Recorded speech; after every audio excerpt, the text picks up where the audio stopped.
అదరగొట్టే కారం రంగు రుచి ఆచి కారం పొడి.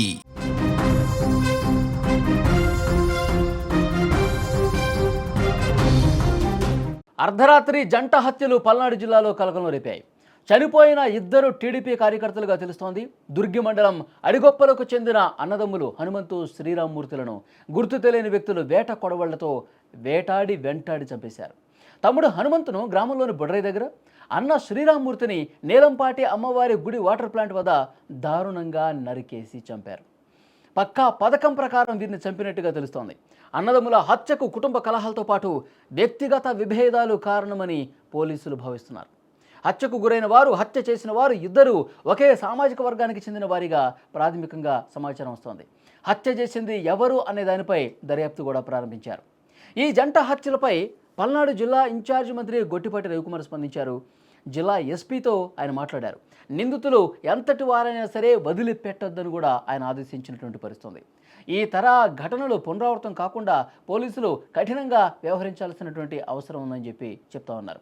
కానీ అత్యంత భయం గొలిపేటటువంటి పరిస్థితులు అక్కడ కనిపిస్తూ ఉన్నాయి. నిజంగా ఆ గ్రామంలో జరిగినటువంటి ఈ జంట హత్యలు నిజంగా గ్రామంలో ఉన్నటువంటి మిగతా వర్గాలను ఒక్కసారిగా ఉలికిపాటికి గురి చేసినటువంటి పరిస్థితి ఉంది. ఒకవైపు వాళ్ళు వ్యక్తిగత కక్షలు, వాళ్ళు ఉన్నటువంటి ఈ పగలతో ఈ హత్యలు జరిగాయని చెప్పి సమాచారం వస్తున్నప్పటికీ కూడా అన్ని కోణాల్లో కూడా దర్యాప్తు చేయాల్సినటువంటి అవసరం ఉంది అని చెప్పి అక్కడ చర్చ జరుగుతోంది. ఎందుకంటే వీళ్ళిద్దరూ కూడా చనిపోయినటువంటి వ్యక్తులు ఎవరైతే ఉన్నారో వాళ్ళు తెలుగుదేశం పార్టీ సానుభూతి పరులుగా తెలుస్తోంది. అయితే అక్కడ ఉన్నటువంటి తెలుగుదేశం పార్టీ నాయకులు కావచ్చు, ఇతర కార్యకర్తలు కావచ్చు, వాళ్ళందరూ కూడా రాజకీయంగా ఇది తెలుగుదేశం పార్టీ కార్యకర్తల్ని చంపుతా ఉన్నారు అని చెప్పి కొంతమంది మాట్లాడుతున్నటువంటి పరిస్థితి కూడా ఉంది. సో పల్నాడులో నివురుగప్పిన నిప్పుల అక్కడ వ్యక్తిగత కక్షలతో, రాజకీయ కక్షలతో ఎప్పుడూ కొన్ని గ్రామాలు అట్టుడుగుతూ ఉన్నటువంటి పరిస్థితి ఉంది. సో ఈ హత్యలు కూడా రాజకీయంగా చూడాల్సినటువంటి అవసరం ఉందా?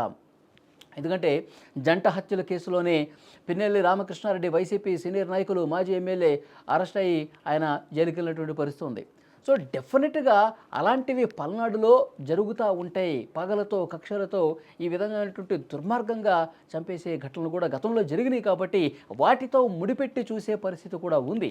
సో డెఫినెట్గా పల్నాడులో జరిగినటువంటి ఈ హత్యలు కూడా నిజంగా 100% వ్యక్తిగత కక్షలుగా చూడాల్సినటువంటి పరిస్థితి ఉందా, లేదు అంటే కనుక రాజకీయపరమైనటువంటి కారణాలతో కూడా ఏమైనా జరిగాయా అన్నది సో అన్ని కోణాల్లో కూడా దర్యాప్తు చేస్తున్నారు. అక్కడ ఉన్నటువంటి తెలుగుదేశం పార్టీ నాయకులు కావచ్చు, మంత్రి గొట్టిపాటి రవికుమార్ ఎస్పీతో మాట్లాడినటువంటి పరిస్థితి. ఎస్పీ కూడా మేము నిష్పక్షపాతంగా దర్యాప్తు చేస్తాం, ఈ హత్యలకు సంబంధించి ఎవరున్నా సరే, ఎంతటి వాళ్ళు ఉన్నా సరే వదిలిపెట్టేది లేదని కూడా ఆయన చెప్పినటువంటి పరిస్థితి ఉంది. 1-2 రోజుల్లోనే పూర్తిగా దర్యాప్తు పూర్తయిన తర్వాత వాస్తవాలు వెలుగులోకి వస్తాయి.